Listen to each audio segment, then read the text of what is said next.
이스라엘 백성들이 애굽에서 나와서 어려움 당한 일들이 여러 번 있었습니다만은 특별히 외부의 적으로 말미암아 어려움 당한 일들이 한 크게 2번 정도 있었습니다. 한 번은 애굽에서 나와서 얼마 안 되었을 때 아말렉 사람들이 이스라엘 백성들을 치러 왔던 적이 있었었죠. 그때 여호수아가 싸울 때 모세가 손을 들면 이기고 또 손을 내리면 지고 했을 때 아론과 훌이 그 옆에서 이제 받쳐서 손을 들었을 때 승리하게 됩니다.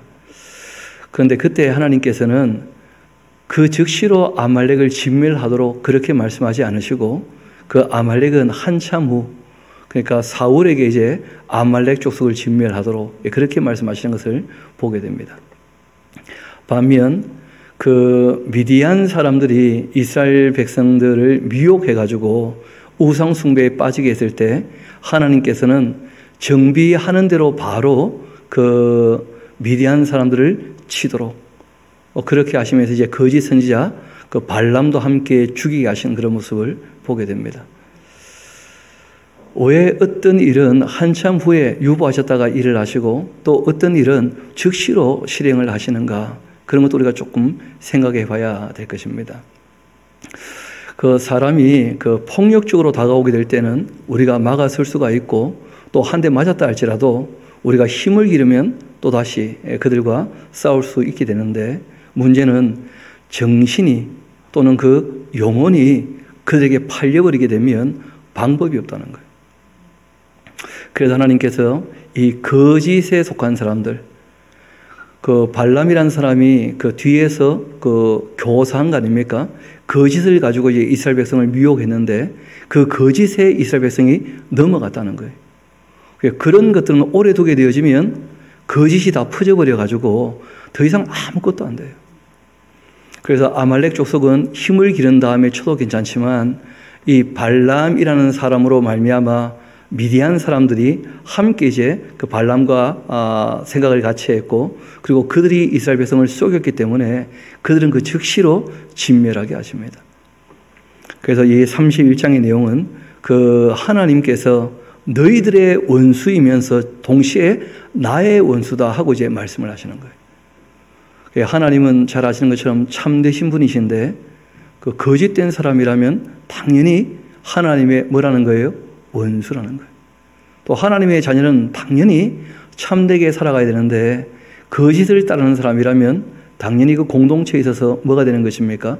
그 원수가 되는 거예요. 하나님의 원수에 대해서는 하나님이 용납할 수 없다는 것이죠.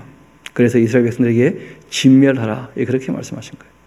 우리 한번 31장 1절부터 차근차근 한번 살펴봅시다.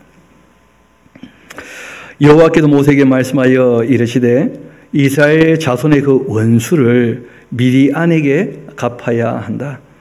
우리가 지난 시간 이 바알보올에게 부속되었다가 특별히 골이 많이 났던 그 지파가 있었죠. 시몬 지파라고 그 반 이상이 골이 나게 되었습니다. 그 원수를 갚으라는 거예요. 그 후에 너가 너의 조상에게로 돌아가게 될 것이다. 모세가 아직 남은 일들이 좀 있죠. 그 중에 이제 하나가 뭐냐면 진리를 다시 바르게 세우라는 거예요.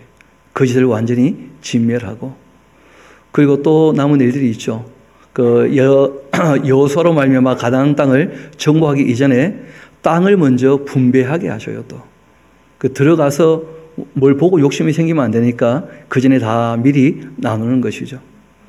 그리고 이제 하나님께서 그 신명기를 통해서 다시 한번 새로운 세대에게 진리를 가르치게 하시는 거예요. 그 진리를 바르게 알지 아니하면 거짓에 속아도 속은 줄도 모를 수 있지 않습니까? 그래서 마지막 하시는 일이 딴 게 아니었습니다. 그 거짓에 속지 않도록 참된 것을 가르치게, 그리고 선한 것이 무엇인지를 알 수 있도록, 그리고 정의와 공의를 행하게, 그렇게 하시는 것이 그 바로 모세에게 남아있는 마지막 사명이 되는 것이죠.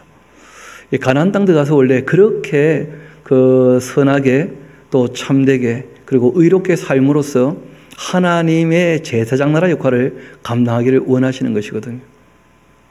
이어봅시다. 그렇게 모세가 백성에게 말하여 이르되 너와 함께 있는 사람들 가운데 전쟁에 나갈 사람들을 무장시키고 미디안을 치러 보내요. 누구의 원수죠? 여호와의 원수를 갚아야 한다. 하나님의 일을 방해했는데 무력 같으면 큰 문제가 없다는 거예요. 왜냐하면 하나님 전능하시니까. 근데 거짓이라는 것은 참 하나님도 이 감당하기가 쉽지 않아요. 왜냐하면 사람들이 받아들이게 되어지면 사람이 참된 것, 거짓 것 섞여 있지 않습니까? 그러면 이 가라지만 골라낸다는 것이 쉽지 않다는 거예요. 하나님 입장에서도. 예수님도 종종 그런 말씀하시죠. 그 가라지 뽑지 마라. 알고까지 다칠까 봐 염려가 되니까. 그런 것들이 있거든요. 그래서 우리가 신앙이 정말 진리 앞에서 순수할 수 있도록 그 말씀을 헐 살피는 것이 중요합니다. 그렇지 않으면 안에서 자꾸 가라지가 생기거든요. 그 여호와의 원수를 갚아야 한다. 이스라엘 모든 지파에게 각 지파에서 1000명씩, 그러니까 뭐 그리 많이 불러낸 건 아닙니다. 12지파니까 한 12,000명쯤 되겠죠. 1000명씩 그렇게 전쟁에 보내어라. 각 지파에서 1000명씩 이스라엘 100만 명 중에 12,000명을 택하여 무장을 시킨지라. 60만 1730명이었죠. 그렇죠?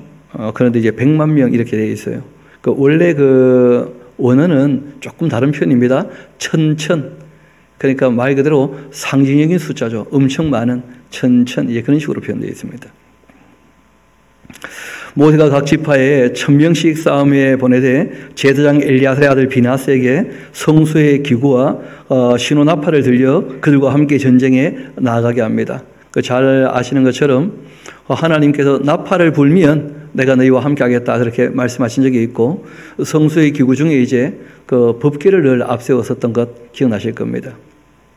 그렇게 이제 전쟁에 나가게 되죠. 그게 하나님의 전쟁이라는 거예요.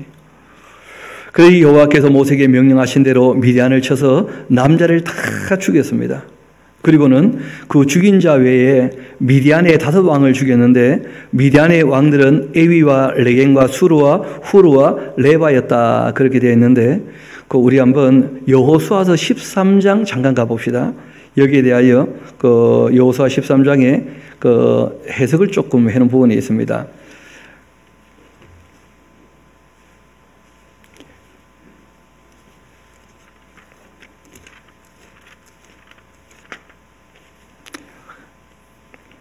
(21절) (22절) 제가 한번 읽어드리겠습니다. 평지의 모든 성읍과 헤스본에서 다스리던 아모리 족속의 왕 시온의 온 나라와 모세가 시온을 그 땅에 거주하는 시온의 군주들 곧 이 미디안의 귀족 에위와 레겐과 술과 훌과 레바와 함께 죽였다 그렇게 되어 있어요. 그러니까 알고 보면 이 미디안에 있는 이 큰 다섯 족속은 그 아모리 왕 시온에 부속된 사람들이에요. 이 사람들이 이제 그 아모리 왕 시온을 옹이하고 이제 함께 악을 행했었는데 아모리 왕 시온도 쳤고 미디안을 치는 일에 있어서 이들도 함께 다 진멸을 당한 것입니다. 그리고 22절 봅시다. 이스라엘 자손이 그들을 살려가는 중에 부올의 아들 점술과 발람도 칼날로 죽였다 그렇게 되어 있죠. 우리 다시 이제 본문으로 돌아옵시다. 그 8절 똑같은 내용이죠. 그 죽인 자 외에 미디안의 사도왕을 죽였는데 미디안의 왕들은 에위와 레겐과 수르와 후르와 레바였고 이들이 죽었던 이유는 아모리 왕 시온에 부속된 사람들이니까요. 그리고 또 부올의 아들 발람을 칼로 죽였다 그렇게 되어 있습니다. 여러분 잘 아시는 것처럼 이 발람이라는 사람은 원래 어디 사람입니까? 갈대아 쪽 사람이었죠. 부돌의 선지자이지 않습니까? 근데 이 사람이 지금 부돌에 있습니까? 미디안에 와 있습니까? 미디안 사람을 죽이는데 여전히 발람이 거기 있다는 거예요. 그러니까 집에 갔다는 거예요? 안 갔다는 거예요? 집에 안 간 거예요.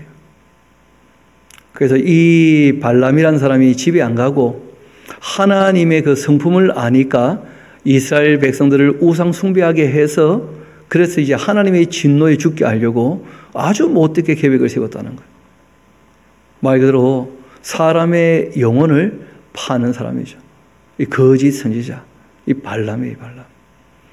그래서 성경을 보면 거짓 선지자에 대해서 굉장히 단호하게 말씀하시는 내용들을 우리가 종종 보게 됩니다. 그 요한계시록에도 그 제일 먼저 산채로 지옥 가는 두 존재가 있는데 하나가 뭐냐면 자기가 주인 되어 권력을 행사하던 그 짐승이죠. 그렇죠? 큰 성 바벨론. 그리고 두 번째, 그와 함께 뭐 했던 존재입니까? 거짓 선지자. 이 두 존재는 산치로 지옥불에 들어간다는 거예요. 그래서 성경에 거짓 선지자에 대해서 꽤 이렇게 경고하시며 그 거짓에 속지 않도록 말씀하시는 내용이 많습니다. 문제는 거짓에 속으면 속은 사람 책임이에요. 진리에 대해서 성실하지 않기 때문에 거짓에 속는 것이거든요. 그래서 저는 그 창세기부터 계시록까지를 다 가르치지 못한다면 성경을 부분적으로 얘기하면서 얼마든지 사람을 속일 수 있다고 봅니다. 이단들이 대부분 다 그렇게 하거든요. 그래서 그 에스라 하우스에서 우리가 나름대로 세웠던 정신이 있죠. 모든 교회에서 모든 교역자가 모든 성도에게 66권 모든 성경을 처음부터 끝까지 한 절도 빠짐없이 바르고 빠르게 그렇게 말씀을 전하지 않으면 얼마든지 속을 수 있다는 거예요. 여기저기 구멍이 생겨서. 예수님께서 한 번은 이런 말씀하셨죠. 모든 사람이 너희를 좋아한다면 거짓 선지자일 가능성이 크다는 거예요. 왜냐하면 하나님 말씀이라는 것이 우리 듣기에 표피적으로 늘 좋으냐? 그럴 수 없다는 거예요. 왜냐하면 사람이 그 연약한 부분도 있고 악한 부분이나 죄성이 남아있기 때문에 말씀을 들을 때 부딪히고 부담되는 부분이 얼마든지 있거든요. 그래서 그것을 씻어내어야, 그것을 깨어내어야, 그것을 고쳐 잡아야 하나님의 사람인 것이지, 그 성화의 그 걸음이 옮겨지지 않는 사람이라면 그러면 거듭난 사람도 아닐 것입니다. 거듭난 사람의 가장 큰 특징이 뭐냐면 성화의 길을 걸어간다는 거예요. 그러지 않으면 거짓에 속아 있는 것이죠. 그래서 모든 사람이 좋아하는 사람이라면 하나님 말씀을 곧이곧대로 전하는 것이 아니고 사람이 듣고 싶은 얘기를 전해주는 사람의 가능성이 훨씬 크다는 거예요. 그래서 우리가 사람의 말을 전하지 않으려면 방법은 한 가지밖에 없습니다. 성경을 처음부터 끝까지를 다 전하는 거예요. 그 이외에는 저는 방법이 없다고 봅니다. 우리 한번 그 성경 몇 군데를 좀 찾아봅시다. 하나님께서 방법이 없다 하고 얘기하셨던 그 내용이 있다는 거예요. 예레미야서 5장 같이 한가 봐요.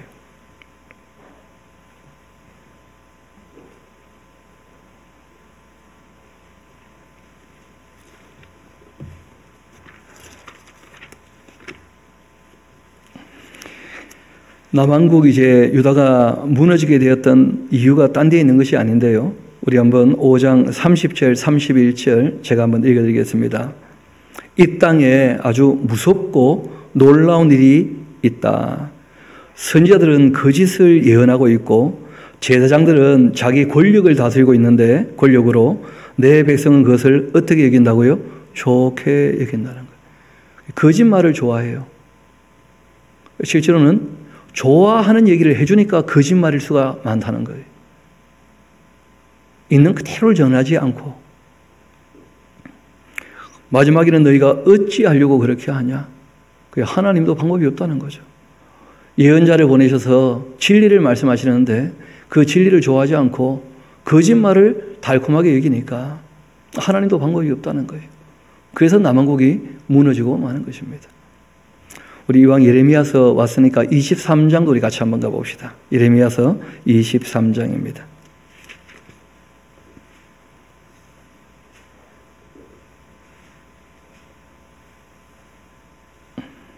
그 25절 보면 참 두려운 말씀이 있습니다.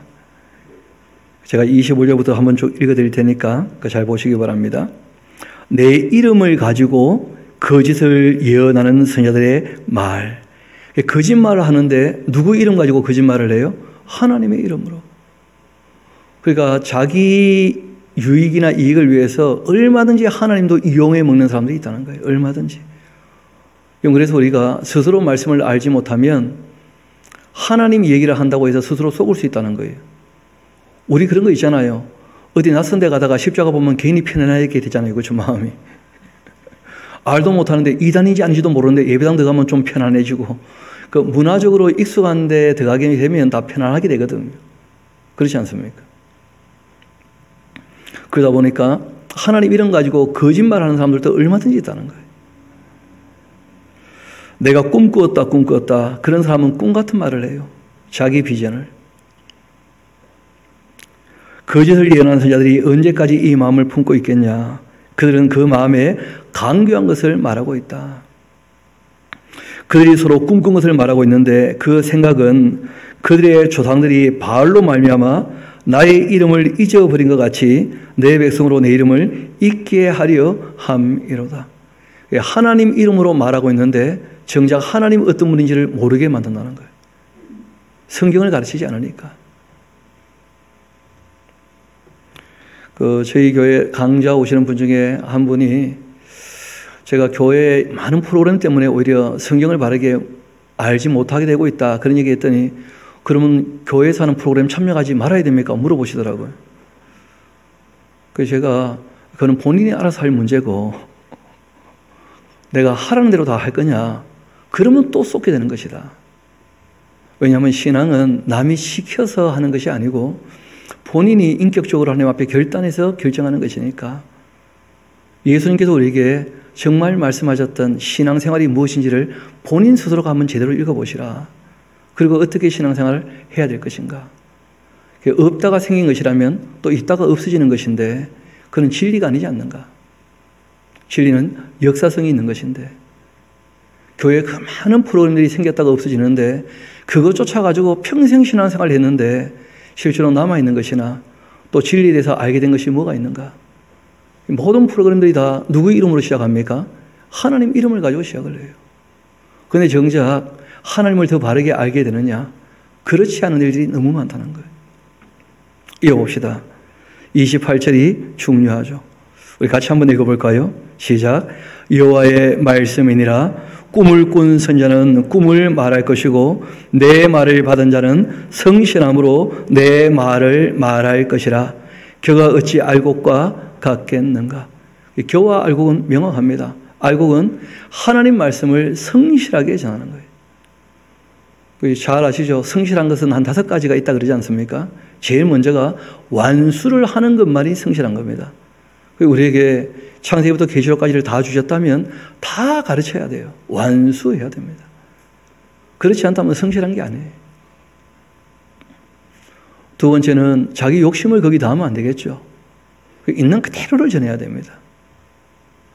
의외로 사람들이 욕심을 부추겨주면 참 좋아한다는 거예요.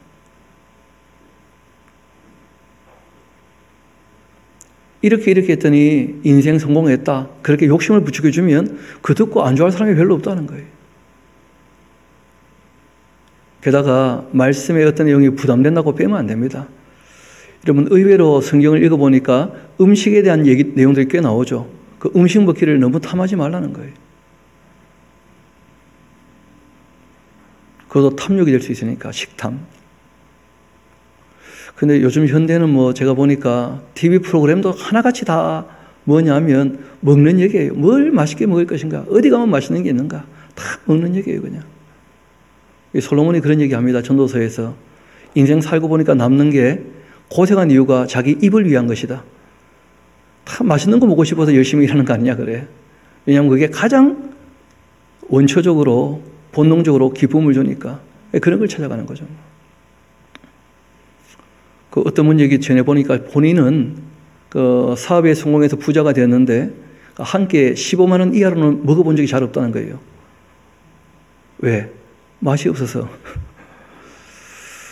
그런 얘기 들어보면 이거 참 뭐라고 얘기를 해야 되나 싶은 부분도 있는 거죠.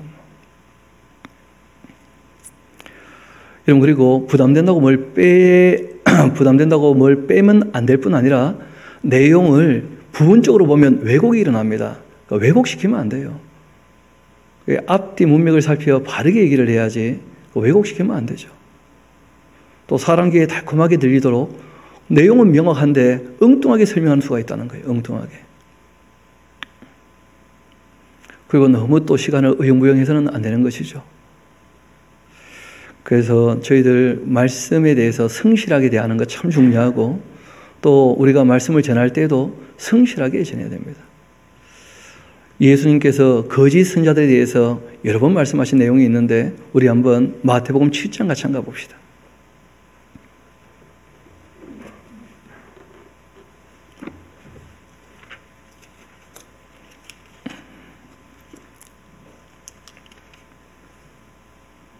그 15절 너무 잘 아시는 내용이죠. 우리 같이 한번 읽어볼까요? 하나님 말씀을 성실하게 대하지 않으면 그러면 어쩔 수 없이 다 거짓말이 될 수밖에 없습니다. 성실하지 않으니까요. 우리 15절 같이 한번 읽어봅시다. 시작. 거짓 선지자들을 삼가라. 양의 옷을 입고 너희에게 나오나 속에는 노략질하는 일이라. 이 발람이라는 사람의 그 별명이 바로 사꾼 목회자 아닙니까? 사꾼 선지자. 우리 한 권만 더 보도록 합시다. 베드로후서 1장으로 같이 한번 가봅시다.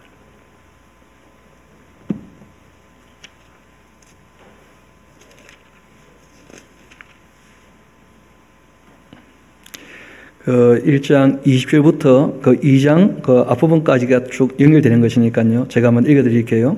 베드로후서 1장 20절. 먼저 알 것이 있는데 성경의 모든 예언은 사사로이 풀어서는 안 된다는 거예요. 그게 바로 거짓말이라는 거예요. 하나님 말씀을 풀이할 때 성경을 가지고 성경을 해석할 수 있도록, 그러니까 전체를 보지 못하면 부분을 바라보기 어렵다는 거예요. 성경은 언제든지 사람의 뜻으로 낸 것이 아니고 오직 성령의 감동하심을 받은 사람들이 하나님께 받아 말한 것이니까, 그러니까 말씀을 읽을 때 하나님 입장에 서서 볼 수 있도록 애를 써야 됩니다. 그러지 않으면 왜곡이 일어나요. 성령의 감동으로 기록된 것이니까, 하나님의 계시의 말씀이니까. 그러나 백성 가운데 또한 거짓 선지자들이 일어났으나니 이와 같이 너희 중에도 거짓 선생들이 있게 될 것이다. 하나님 입장에서 얘기하는 것이 아니라 끊임없이 자기 욕심으로 얘기하는 사람들이 있다는 거예요. 자기를 따르게 만들려고. 그들은 멸망하게 할 이단을 가만히 끌어들여서 자기들의 사신주를 부인도 하고 임박한 멸망을 스스로 취하는 자들이다. 여럿이 그들의 호색하는 것을 따르게 될 텐데 이로 말미암아 진리의 도가 비방을 받게 됩니다. 오히려 지금 우리가 그런 일들을 보지 않습니까? 하나님 이름을 가지고 거짓말을 해버리니까 진리의 도 자체가 모든 사람들에게 비방을 받고 있다는 거예요. 오히려 그런 사람을 다 주의하고 조심하라고 성경들에게 경계하고 계십니다. 우리 다시 본문의 말씀으로 돌아오도록 합시다. 민수기 31장입니다. 그렇게 부올의 아들 발람을 칼로 죽였더라. 9절이죠. 이스라엘 자손이 미디안의 부녀들과 그들의 아이들을 사로잡고 그들의 그 가축과 양떼를 재물을 다 탈취하고 그들이 거처하는 성읍들과 촌락을 다 불사르고 탈취한 것 노력한 것 사람과 짐승을 다 빼앗으니라. 그들이 사로잡은 자 노력한 것과 탈취한 것을 가지고 여리고 맞은편 요단강가 모압 평지 진영에 이르러 이 모세와 제사장 엘리야살과 이스라엘 자손의 회중에게로 나오게 되었는데, 문제는요, 모세와 제사장 엘리야살과 회중의 지도자들이 다 진영 밖에 나가서 그 싸우고 들어온 사람을 영접하다가 모세가 군대의 지휘관 곧 싸움에서 돌아온 천부장들과 백부장들에게 노를 바랬다는 거예요. 이유가 있습니다. 그 남자는 죽였는데 여자하고 아이하고 전리품을 챙겨서 이제 돌아오고 있었던 거예요. 여러분 잘 아시는 것처럼 바알볼에 부속된 이유 중에 하나가 누구한테 미혹된 것이었죠? 여자들한테. 거짓말하는 여자들한테. 그런데 그 여자들을 데리고 왔으니까 그 거짓말을 진영에 드리면 안 되거든요. 그래서 그랬는지 이 모세가 아주 노합니다. 모세가 그들에게 말하죠. 너희가 여자들을 다 살려두었냐. 봐라, 이들이 바로 발람의 꾀를 따라가지고 이스라엘 자손을 부올의 사건에서 여호와 앞에 범죄하게 하지 않았느냐 말이에요. 그러니까 이 미디안 여자들이 누구의 꾀를 따라갔던 것입니까? 발람의 꾀를. 이 발람이라는 사람이 악한 이유가 거기 있는 것이죠. 자기는 전면에 나서지 않지만 거짓말을 가지고 사람을 조종해서 온갖 문제를 일으킨다는 거예요. 그래서 성경은 많은 사람들이 선생되려고 너무 애쓰지 말라는 거예요. 왜냐하면 선생된 자에게는 뭐가 있다는 거예요? 더 큰 심판이 있다는 거예요. 더 큰 심판. 그래서 말씀을 전하는 사람이라면 정말 주의해야 됩니다. 이 거짓을 전하지 않도록 바르게 하려고. 이 발람, 여호와 앞에 범죄하게 하여 여호와의 그 회중 가운데 연병이 일어나게 했지 않는가. 그러므로 아이들 중에 남자는 다 죽이고, 그리고 남자와 동침하여 사내를 아는 제자도 다 죽이고, 남자와 동침하지 아니하여서 사내를 알지 못하는 제자들은 다 너희를 위하여 살려둘 것이니라. 실제로는 여자들이 속았지만 누구로부터 악이 나온 겁니까? 남자들로 말미암아. 이 발람이 남자들 생각을 먼저 헷가닥하게 만들고, 그리고 그 일에 동참했기 때문에 여자들을 보낸 거예요. 헷가닥하게 해서. 그러니까 남자는 다 죽여야 된다 일단. 왜냐하면 다 거짓에 속해 있기 때문에. 바꾸면 개선의 여지가 없으니까 어떻게 하라는 거예요? 진멸하라는 거예요. 사내를 아는 여자도 다 진멸하라는 거예요. 그러나 처녀는 뭐 아직 잘 뭘 모를 테니까 하고 이제 말씀을 하신 것이죠. 이어봅시다. 너희는 이래 동안 진영 밖에 주둔해야 한다. 누구든지 살인자, 죽임을 당한 시체를 만진 자, 셋째 날, 일곱째 날 몸을 깨끗하게 하고 너희의 그 포로도 깨끗하게 해야 한다. 진영 밖에 나갔다가 진영 안으로 들어올 때는 항상 어떻게 해야 됩니까? 깨끗하게. 그러니까 우리가 지금 비대면 예배로 쭉 진행되고 있는데, 여러분 그 본인이 깨끗하게 한 주간 지내셨으면 뭐 나와서 예배에도 큰 문제가 없겠죠. 다 깨끗하니까. 50명까지는 또 괜찮다고 하니까 또 오늘 또 어떻게 발표할지 모르겠는데, 또 이 역병이 또 창궐하게 되면 또 조심해야 되겠죠. 뭐. 이게 언제까지 갈지는 우리가 잘 모르겠습니다만은 깨끗해야 함께 모을 수 있다는 거예요. 깨끗해야. 진영 밖에서 진영 안으로 들어올 때는 항상 어떻게 하라는 거예요? 깨끗하게 하라는 거예요. 이어봅시다. 모든 의복과 가죽으로 만든 모든 것, 염소 털로 만든 모든 것, 나무로 만든 모든 것 다 깨끗하게 하라. 제사장 엘리야살이 싸움에 나갔던 군인들에게 이르되 이는 여호와께도 모세에게 명령하신 율법이다. 금은 동철, 주석과 납 등의 불에 견딜 만한 모든 물건은 불로 다 지나가게 하라. 뭐 우리가 생각할 때는 불이라 그러면 다 살균 이런 게 생각나죠, 그렇죠? 그러니까 전장에서 싸웠던 무기들, 또 이방인들이 맞았던 모든 것들은 다 불 위에 지나갈 만한 것들은 불로 지나가게 해서 깨끗하게. 그러면 깨끗하려니와 다만 정결하게 하는 물로 그것을 또 깨끗하게 씻어야 한다. 물로. 그렇게 물을 지나게 할 것이니라. 너희는 일곱째 날 옷 빨아서 깨끗하게 한 후 진영에 들어올지니라. 뭐 그런 말씀을 하신 거예요. 그 서울에 가면 서대문구에 세검정이라는 곳이 있죠. 세검정. 그러니까 뭐 이 광해군이 악을 행할 때 그 인조 반정이 일어나지 않습니까? 근데 거기에서 이제 그 분기했다는 거죠. 칼을 들고 일어났다. 그리고 이제 그 반정이 다 끝났을 때 거기 가서 이제 칼을 깨끗이 씻었다는 거예요. 이 세검이라는 말이 칼을 씻는다는 뜻이거든요. 이 칼을 씻는다는 말이 이제 어떤 말이냐면 전쟁이 끝나고 뭐가 왔다는 거예요? 평화가 왔다. 그러니까 그 칼에 더러운 피가 묻어 있으면 안 되는 거죠. 깨끗하게 해야 뭐가 오는 거예요? 평화가 오는 거예요. 그래서 거기 이제 정자를 기념으로 지어놓고 뭐 서울의 4번째 기념물이다 뭐 그렇게 얘기를 하시더라고요. 보니까 그런 것처럼 깨끗하게 해야 진영 안에 들어올 수 있고 또 깨끗해져야 뭐가 옵니까? 평화가 와요. 이어봅시다. 여호와께서 모세에게 말씀하여 이르시되 너희 제사장 엘리야살과 회중의 수령들과 더불어 이 사로잡은 사람들과 짐승들을 다 계수해라. 그 얻은 물건은 반분해서 그 절반은 전쟁에 나갔던 군인들에게, 절반은 회중에게. 참 재미있게 나누죠, 그렇죠? 전쟁에 나간 사람들은 고생을 했으니까 반, 나머지 국민들에게도 승리하고 돌아왔는데 함께 기쁨을 나눠야지 나머지 반, 그렇게 이제 반반 나눠주기로 하는 거예요. 그리고 전쟁에 나갔던 군인들에게는 사람이나 소나 낙이나 양떼 500분의 1을 여호와께 드리도록. 그리고 이제 곧 이를 그들의 그 절반에서 가져다가 여호와의 거지로 드려 제사장 엘리아살에게. 그러니까 이제 그 군인들이 가졌던 그 중에 500분의 1은 제사장 가문에 주는 거예요. 그리고 또 이스라엘 자손이 받았던 절반에게는 사람이나 소나 낙이나 양떼나 각종 짐승의 이번에는 50분의 1입니다. 왜냐하면 레위인들에게 줘야 되니까. 그러니까 좀 더 많은 몫을 떼가지고 레위인에게도 주도록 그렇게 했죠. 모세와 제사장 엘리야살이 여호와께서 모세에게 명령하신 대로 그렇게 다 해서 승리의 기쁨을 다 함께 나누게 된 것이죠. 그리고 이제 탈취했던 양들이 쭉 나오게 되어집니다.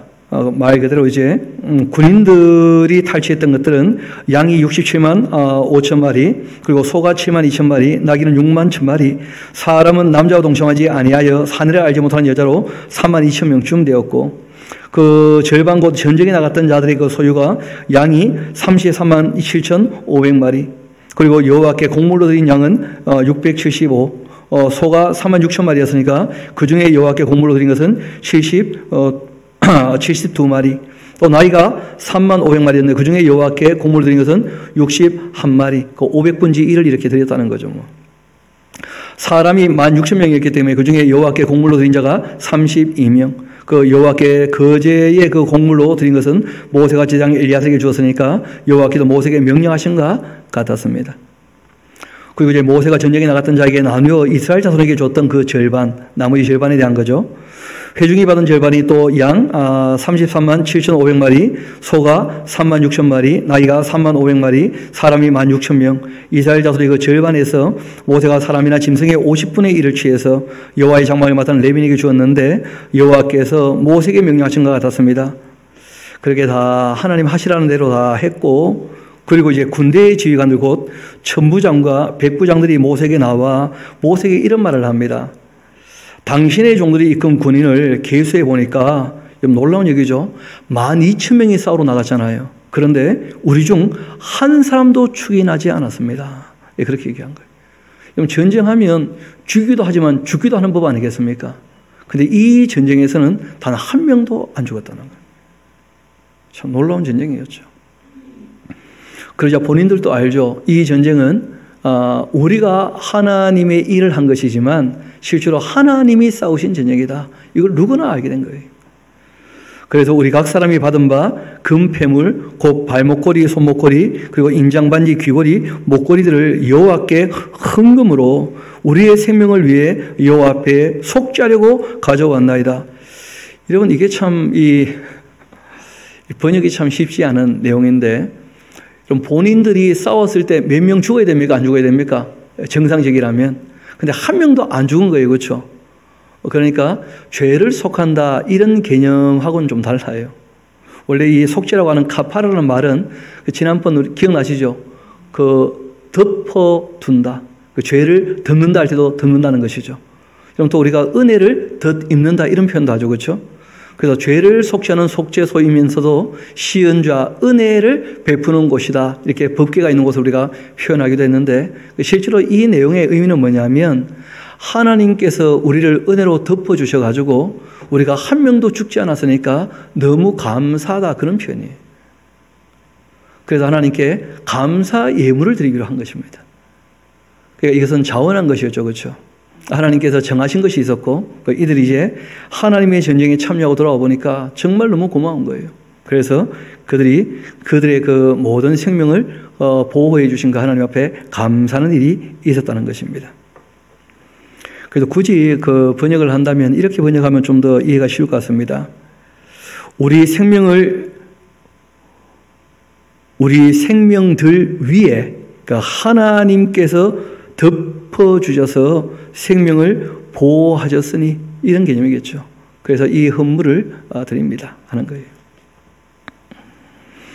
모세와 제사장 엘리야살이 그들에게서 그 금으로 만든 모든 폐물을 취하고 천부장 백부장들이 여호와께 드린 거제의 금의 도합 26,750세겔이 됐는데 군인들이 각기 자기를 위하여 탈취한 것이었는데 그 자기를 위한 것이었는데 누구한테 드린 거예요? 하나님께. 너무 고마워서 내 생명을 살려주셨다. 뭐 그런 것이죠.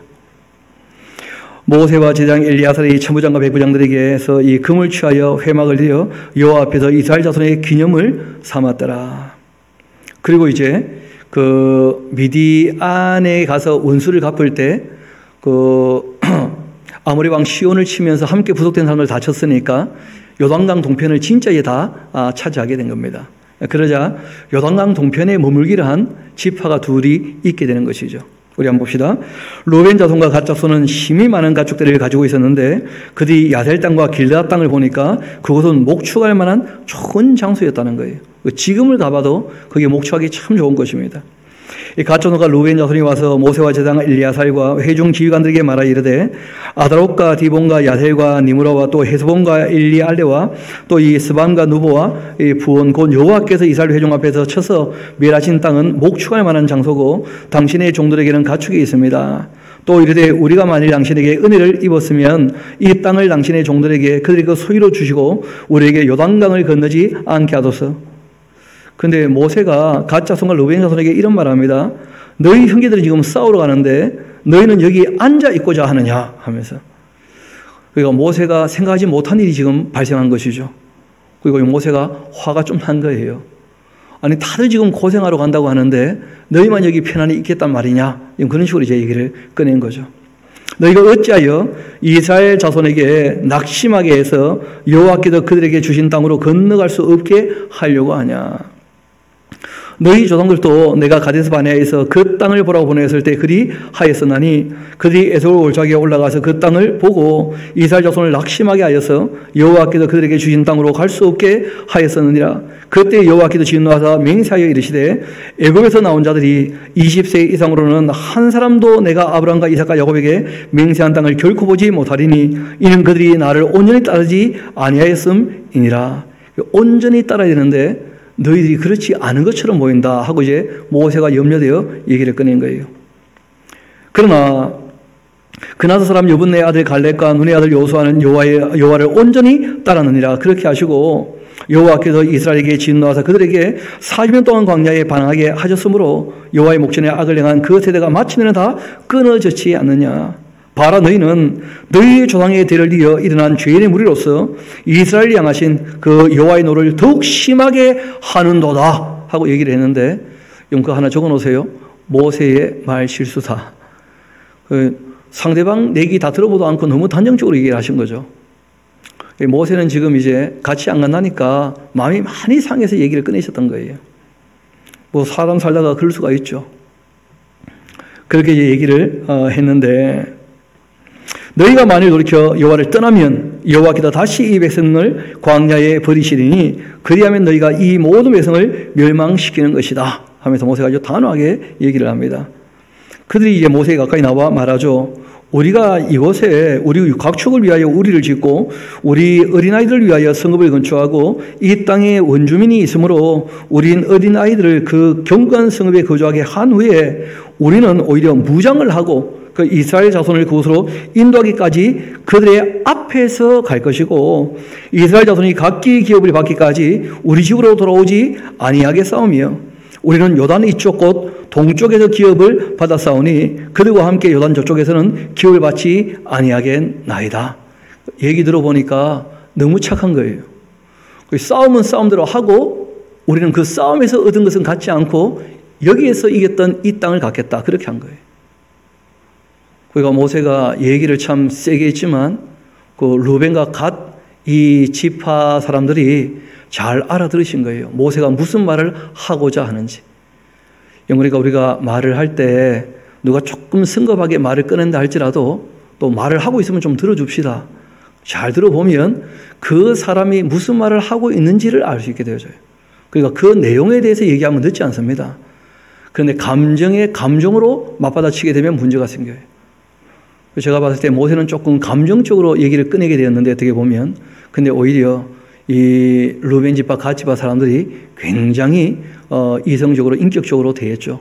모세 어르신 말씀 다 알아듣겠고 우리가 그렇게 하려고 하는 것 아니니까 우리가 먼저 가서 희생하고 우리는 봉사하고 우리는 모세와 이스라엘 사람들이 먼저 봉사했던 이 땅, 이 요단강 동편을 차지하려고 하니까 그러면 어떻습니까? 하고 이제 얘기를 한 것이죠. 그때 모세가 그들에게 말합니다. 너희가 만일 이 일을 너희 말대로 행하고 무장하고 여호와 앞에 가서 싸우되 너희가 다 무장하고 여호와 앞에서 요단을 건너가서 여호와께서 그 원수를 자기 앞에 쫓아내시고 또 그 땅이 여호와 앞에 복종하게 하시기까지 싸운다면 여호와 앞에서나 이스라엘 앞에서나 무지하여 돌아오게 될 것이고 이 땅은 여호와 앞에서 너희의 소유가 될 것이다. 참 좋은 말했다. 그렇게 되면 참 좋겠다. 그렇지만은 너희가 만일 그 길이 그같이 아니한다면 여호와께 범죄함이니 너희 죄가 반드시 너희를 찾아낼 줄 알아라. 너희는 어린아이들을 위하여 성읍을 건축하고 양을 위하여 우리를 지어라. 그리하고는 너희의 입이 말한 그대로 행하라 하고 얘기를 합니다. 갓 자손과 르우벤 자손이 모세에게 대하여 이르되 주의 종들인 우리는 우리 주의 그 명령대로 다 행할 것입니다. 우리의 어린아이들과 아내와 양떼와 모든 가축은 이곳 길앗 성읍들에 두고 종들은 우리 주의 말씀대로 무장하고 여호와 앞에 다 건너가서 싸우겠습니다. 이에 모세가 그에게 대하여 제사장 엘리아살과 눈의 아들 여호수아와 이스라엘 자손 지파의 수령들에게 명령했는데 모세가 그들에게 이르되 갓 자손과 르벤 자손이 만일 각각 무장하고서 너희와 함께 요단을 건너가 여호와 앞에서 싸우고서 그 땅이 너희 앞에 항거하기에 이른다면 길앗 땅을 그들의 소유로 줄 것이니라. 그러나 만일 그들이 너희와 함께 무장하고 건너지 아니하면 그들은 가나안 땅에서 너희와 함께 땅을 소유할 것이니라.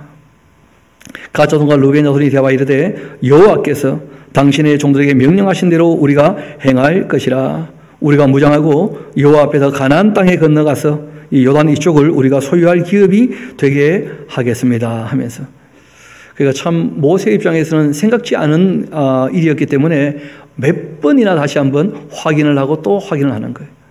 그때마다 르우벤 지파, 갓 지파 사람들은 짜증나게 왜 자꾸 말합니까? 그렇게 안 하고 이분들이 당신 그 마음을 다 우리가 헤아려 알고 있으니까 우리가 우리 할 일을 하나님 앞에서 온전히 하겠습니다. 그렇게 얘기를 하는 것이죠.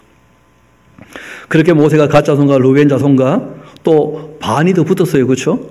요셉의 아들 므낫세 지파 중에서 반이 그들과 함께 하기로 한 거예요. 예전에 한번 어떤 분 얘기 들어보니까 12지파의 므낫세 반 지파는 또 무슨 지파인가? 뭐 그런 이제 오해를 하실 적이 있다 뭐 그런 얘기 하던데 참 번역이 쉽지 않죠. 므낫세 지파의 반은 이 갓과 르벤과 함께 남기로 한 겁니다.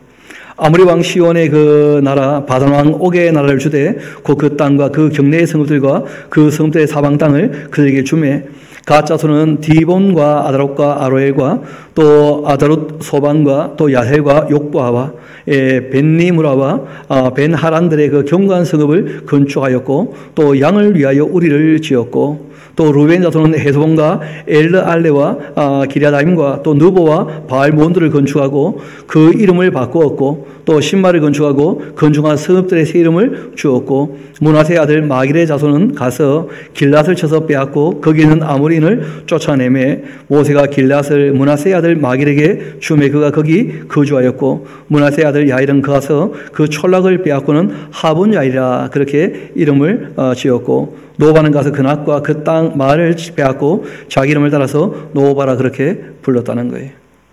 그리고는 이제 33장에는 이 애굽에서 나와서 그들이 지났던 여정을 쭉 다 얘기하고 있는데 이 내용들은 우리가 그 지도를 가지고 잠깐 보는 것이 훨씬 더 도움이 될 겁니다. 또 이 지명 중에 우리가 아는 지명은 또 잘 없어요.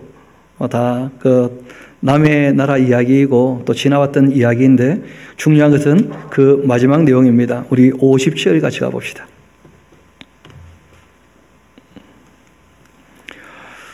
드디어 이제 여리고 맞은편 요단강가 모압 평지에서 여호와께서 이 모세에게 말씀을 하십니다. 이르시되 이스라엘 자손에게 말하여 그들에게 이르라.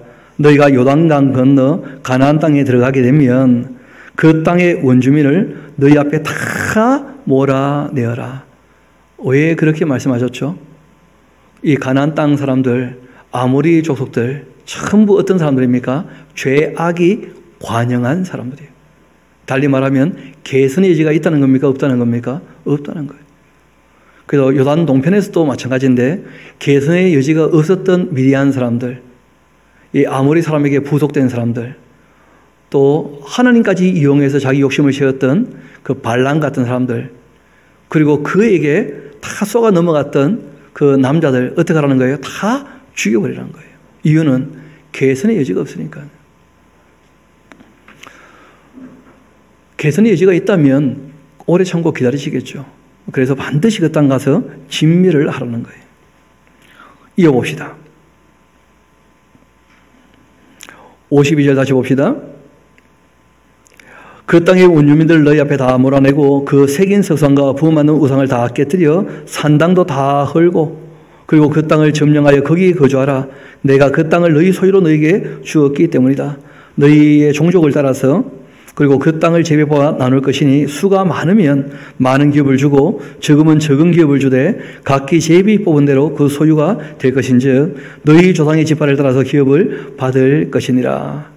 너희가 만일 그 땅의 원주민을 너희 앞에 몰아내지 아니한다면 너희가 남겨둔 자들이 너희의 눈의 가시가 또 너희의 옆구리에 찌르는 것이 되어서 너희가 거주하는 땅에서 너희를 괴롭게 할 것이다 하고 말씀하신 거예요. 말씀하신 것처럼 개선의 여지가 없는 이 악한 사람을 남겨두게 되어지면 오히려 하나님 백성이라 할 수 있는 제사장 나라의 역할을 감당해야 되는 이스라엘 백성이 어떻게 된다는 거예요? 악에 물들 수 있다는 거예요. 그리고 또 하나님께서 바라시는 대로 거짓된 사람들 거기 남겨두게 되어지면 이스라엘 백성이 또 거짓에 어떻게 됩니까? 쏟게 된다는 거예요. 그리고 불의한 사람들 거기 그대로 두면 그러면 이스라엘 백성들이 또 불의하게 되겠죠. 그래서 참되게 선하게 의롭게 하나님 앞에서 제사장 나라 역할을 감당하게 하시기를 원하셨기 때문에 공동체적으로 그 일을 감당케 하시려고 그 가나안 땅에 있는 이 악한 사람들, 거짓된 사람들, 불의한 사람들 다 어떻게 하라는 거예요? 진멸해버리라는 거예요. 개선의 여지가 없기 때문에. 문제는 너희가 그렇게 악하고 거짓되고 불의한 것을 너희 안에서 다 몰아내지 아니하면 56절 봐요. 나는 그들에게 행하기로 한 것을 오히려 너희에게 행하겠다. 그렇게 한 거예요. 그래서 이런 것은 우리가 지금 신앙생활 할 때에는 이제는 각자가 행하는 대로 그렇게 되어 있지 않습니까? 이때는 이제 이스라엘 나라가 제사장 나라 역할을 감당해야 되기 때문에 공동체적으로 한 일입니다. 근데 이제 우리는 우리 내면을 들여다봐야 돼요. 우리 안에 이 거짓되고 악하고 불의한 것들이 끊임없이 들어오게 될 것이고 또 사람에게 죄성이 있어서 끊임없이 일어나게 될 수 있습니다. 그럴 때마다 우리가 말씀으로 씻고 정말 거룩한 삶을 살아가는 하나님 앞에 한 걸음 한 걸음 더 가까이 나가는 저와 여러분 될 수 있기를 소망합니다. 하나님께서는 거짓을 미워하시기 때문이고 악한 것을 용납하지 않으시기 때문이고 불의한 것과는 함께하지 않으시기 때문에 그러합니다. 우리 함께 기도하도록 하시겠습니다.